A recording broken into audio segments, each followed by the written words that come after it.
Hi నమస్తే welcome to మనం TV. ఇప్పుడు మన Hyderabad integrated command control centre వద్ద అయితే ఉన్నాం. ఇక్కడ మరి కొద్దిసేపట్లో ముఖ్యమంత్రి రేవంత్ రెడ్డిని అటు సినీ ప్రముఖులు అయితే కలవనున్నట్టు తెలుస్తోంది. ఏదైతే చిరంజీవి, నాగార్జున, దిల్ రాజు, అల్లు అరవింద్, వెంకటేషు తదితర పెద్ద హీరో బాలకృష్ణ కూడా వస్తున్నట్లుగా అయితే సమాచారం అందుతుంది. అయితే ఇప్పటికే సినీ పెద్దలందరూ ఈ ఇంటిగ్రేటెడ్ కమాండ్ కంట్రోల్కి అయితే చేరుకున్నారు. మరి కొద్దిసేపట్లో ముఖ్యమంత్రి రేవంత్ రెడ్డి చేరిన తర్వాత సమావేశం అయితే మొదలు కానుందని తెలుస్తోంది.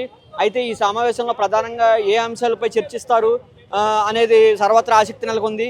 ఇటీవల రేవంత్ రెడ్డికి సినీ పరిశ్రమలో అల్లు అర్జున్కి ఏదైతే వివాదాలు తలెత్తడం, ఆ తర్వాత చర్చలకు రావడం అనేది పెద్ద ఎత్తున బెనిఫిట్ షోలు ఇప్పటికే రద్దు చేయడంతో దానిపై చర్చించే అవకాశం ఉందని అయితే తెలుస్తుంది. సంక్రాంతికి ఏదైతే ఉందో భారీ సినిమాలు అయితే రావడం జరుగుతుంది. దానిపై బెనిఫిట్ షోలకు టికెట్ల పెంపు కానీ దీనిపై చర్చించే అవకాశం ఉంది.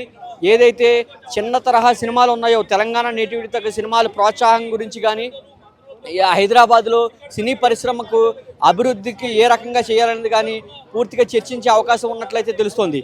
అటు దిల్ రాజు కోఆర్డినేషన్లో సినీ పెద్దలు అయితే జరుగుతుంది. ఇప్పటికే దిల్ రాజుకు ఫిలిం డెవలప్మెంట్ కార్పొరేషన్ చైర్మన్ కింద తెలంగాణలో ప్రకటించడం అయితే జరిగింది. ఆయన ఆధ్వర్యంలో నిన్న ఏదైతే సంజయ్ థియేటర్ ఘటన ఉందో దానికి సంబంధించి అల్లు అరవింద్ ₹1 కోటి, నిర్మాత 50 లక్షలు, డైరెక్టర్ 50 లక్షలు కూడా ₹2 కోట్ల ఇవ్వడం అయితే జరిగింది. దిల్ రాజు రేవంత్ రెడ్డికి మధ్య రాయబారిగా ఉండి బెనిఫిట్ షోలను తిరిగి పునరుద్ధరించే విధంగా ప్రయత్నాలు చేస్తారు అన్నట్టు ప్రధాన చర్చ అదే అన్నట్లుగా అయితే సమాచారం అందుతుంది. చర్చ అయితే మొదలు కానుంది. మరి కొద్దిసేపట్లో ముఖ్యమంత్రి రేవంత్ రెడ్డి అయితే కమాండ్ కంట్రోల్ రూమ్కి చేరుకొని ఉన్నారు. సినీ పెద్దలు ఇప్పటికే కొంతమంది నాగార్జున, చిరంజీవి చేరుకున్నట్లయితే సమాచారం అందుతుంది.